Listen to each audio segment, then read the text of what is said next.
Hello दोस्तों, संख्या पद्धति यानी नंबर सिस्टम्स के इस वीडियो में आपका स्वागत है। पिछले वीडियो में हमने विभिन्न प्रकार की संख्याओं के बारे में चर्चा की। इस सत्र में हम उसी पर आधारित कुछ प्रश्नों को हल करेंगे। तो चलिए शुरू करते हैं। सभी प्राकृतिक संख्याएं परिमेय संख्याएं होती हैं, लेकिन सभी परिमेय संख्याएं प्राकृतिक संख्याएं नहीं होती। आपको बताना है कि दिया हुआ कथन सही है या नहीं।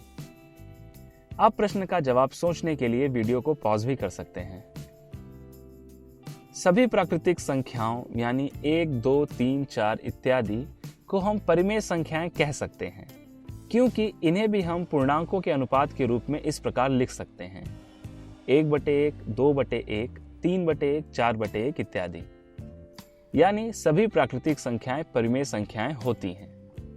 अब देखना है कि क्या सभी परिमेय संख्याएं प्राकृतिक संख्याएं होती हैं। एक परिमेय संख्या लेते हैं 4/3। क्या यह प्राकृतिक संख्या है?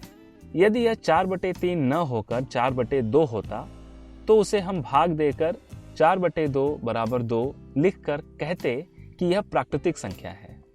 लेकिन 4/3 का सरल रूप है 1.3333 इत्यादि, जो एक प्राकृतिक संख्या नहीं है।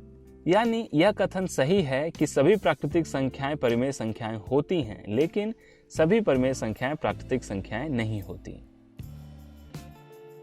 सभी विषम संख्याओं के वर्गमूल अपरिमेय संख्याएं होती हैं। बताइए कि यह कथन सही है या गलत। चलिए विषम संख्याएं यानी ऑड नंबर्स लिख लेते हैं। 1, 3, 5, 7, 9, 11, 13, इसी प्रकार 27 तक या उसके भी आगे। अब इनके वर्गमूल लेते हैं तो यह संख्याएं कुछ इस प्रकार होंगी।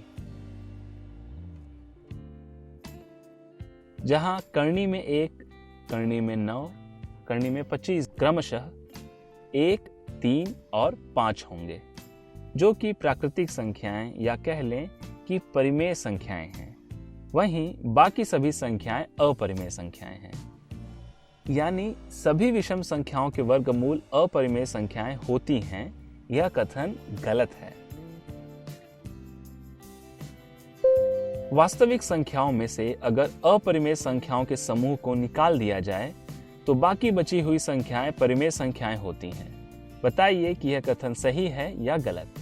दोस्तों, परिमेय संख्याओं और अपरिमेय संख्याओं को मिलकर बनने वाले समूह को वास्तविक संख्याएं कहते हैं। यानी यह कथन सत्य है। वास्तविक संख्याओं में से अगर अपरिमेय संख्याओं के समूह को निकाल दिया जाए तो बाकी बची हुई संख्याएं परिमेय संख्याएं होती हैं।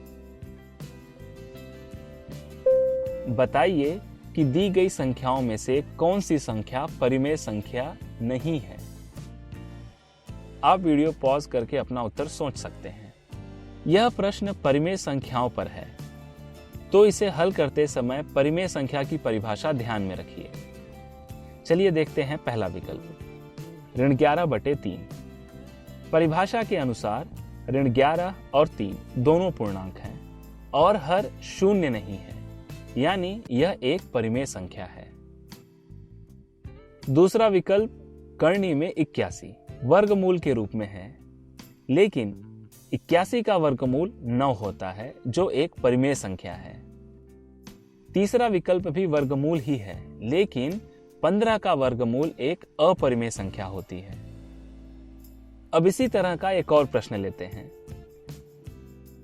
दी गई संख्याओं में से कौन सी संख्या या संख्याएं परिमेय संख्याएं हैं। आप उत्तर सोचने के लिए वीडियो पॉज कर सकते हैं। चलिए देखते हैं पहला विकल्प, करनी में 27। दोस्तों, 27 का वर्गमूल कोई पूर्ण संख्या नहीं होती है, इसलिए यह परिमेय संख्या नहीं है। अब अगला विकल्प, ऋण करनी में 25। यहां हम 25 का वर्गमूल निकालकर 5 लिखकर फिर ऋण का चिन्ह लगाएंगे, तब यह होगा ऋण 5, जो एक परिमेय संख्या है।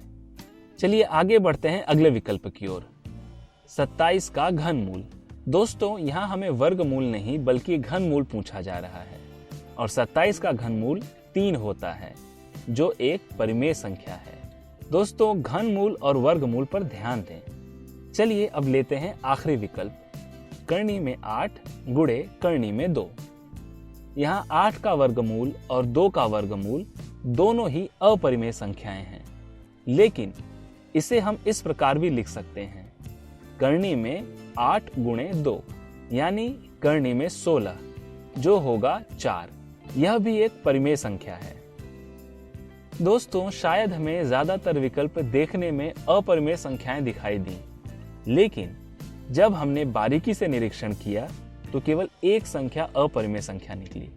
तो दोस्तों, इस वीडियो में बस इतना ही। इस सत्र में हमने विभिन्न प्रकार की संख्याओं पर आधारित प्रश्न हल किए। अब मिलते हैं अगले वीडियो में। धन्यवाद।